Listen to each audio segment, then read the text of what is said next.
Bonjour à tous, bienvenue sur Weblex TV. Aujourd'hui, on va s'intéresser au bilan retraite, un impératif pour les dirigeants. À quel âge peut-on partir à la retraite? À quel âge pourra-t-on bénéficier d'une retraite complète et à taux plein? Pourra-t-on conserver un niveau de vie acceptable une fois en retraite? Et sinon, quels moyens pour y parvenir? Pour répondre à toutes ces questions, Bernard Paneuffieux du cabinet Ambello Consulting, spécialisé dans la réalisation d'audits retraite, est avec nous. Bonjour Bernard, merci d'être avec nous. Au préalable, est-ce que vous pouvez nous rappeler à quel âge il est préférable de partir en retraite? Pour faire simple, à partir de 62 ans, pour la génération née à partir de 1955. Pour la génération entre 51 et 55, ça va être de 60 à 62 ans. Pour la génération avant 1951, on est encore sur 60 ans. Mais il faut avoir 3 points en tête. Le premier point, c'est que la retraite anticipée existe toujours. Autrement dit, même en étant né après 55, même lorsque mon âge légal est 62 ans, je peux encore partir à 62 ans, voire avant, si j'ai commencé très tôt, si j'ai l'ensemble de mes trimestres, etc. Un certain nombre de conditions sont à remplir. Le deuxième point à avoir en tête, c'est que l'âge légal a été repoussé, bien entendu, on l'a vu pour la génération, ça a touché la génération entre 1951 et 1955, et l'âge légal va encore évoluer. On va très probablement encore repousser l'âge légal de départ en retraite dans les réformes à venir. Ensuite, le troisième point à avoir en tête, c'est que ce n'est pas parce que je peux partir à 62 ans que j'ai forcément le taux plein. Je peux partir à 62 ans si je n'ai pas suffisamment de trimestres. S'il me manque des trimestres, je vais avoir une décote. Donc j'ai le droit de partir en retraite, mais cela ne signifie pas forcément que j'aurai le droit de percevoir le montant de la pension auquel je peux prétendre. Exactement. Pour bénéficier du taux plein et donc ne pas avoir de décote, il faut avoir validé un certain nombre de trimestres. Et pour certains régimes, je pense notamment aux libéraux, aux médecins et aux chirurgiens-dentistes, il faut avoir un âge spécifique qui est propre à leur régime de retraite. Donc, pour faire simple, même à l'âge légal de retraite, même à 62 ans, je peux éventuellement avoir des décotes si je n'ai pas eu tous mes trimestres, si je n'ai pas fait tous mes trimestres, si je n'ai pas suffisamment de trimestres validés. Alors on comprend évidemment que la réglementation de la retraite peut s'apparenter à un vrai maquis, c'est parfois incompréhensible. Comment être sûr de pouvoir bénéficier d'une retraite, Bernard, aux conditions les plus avantageuses? La meilleure solution, c'est de faire un bilan retraite.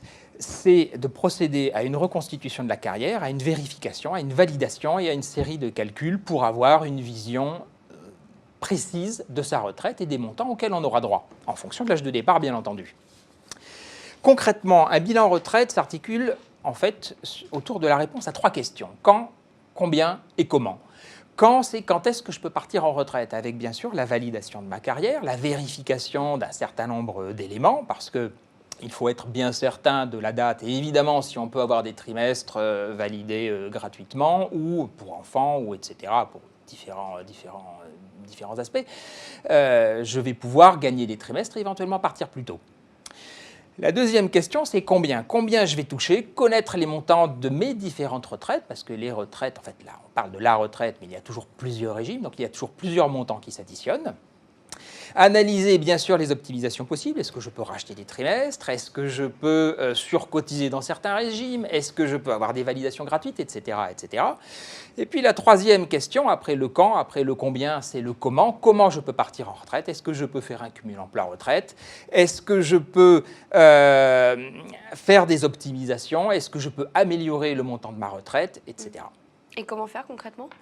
Faire un bilan retraite, faire poser un vrai diagnostic sur l'ensemble de sa carrière, sur les trimestres que l'on a validés, les points que l'on a acquis, prendre les trimestres pour enfants concernant par exemple les femmes, et maintenant les hommes d'ailleurs depuis 2010, chiffrer les droits acquis, valider les droits à reversion pour le conjoint, en cas de décès bien entendu, analyser les contrats complémentaires de type Madelin, article 83, article 39, etc.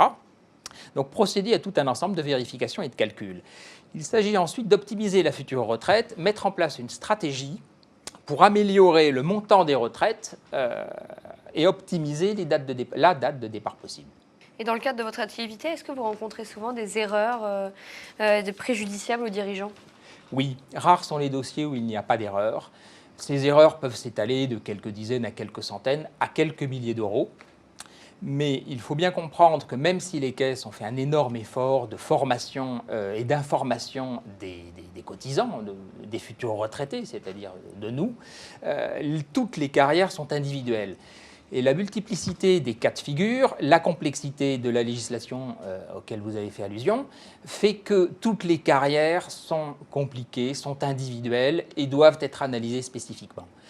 Pour donner une idée du travail que l'on peut faire, sur l'un de nos dossiers les plus exceptionnels, c'est vrai, mais nous avons procédé à une régularisation de carrière qui correspondait à 21 000 euros de retraite supplémentaire par an. Sur 20 ans de retraite, ça fait 420 000 euros.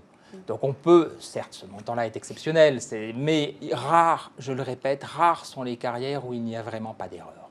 Et de toute façon, il faut connaître précisément les montants de ces retraites et le calendrier possible de départ. Merci de votre éclairage. On se retrouve très très vite sur Weblex TV.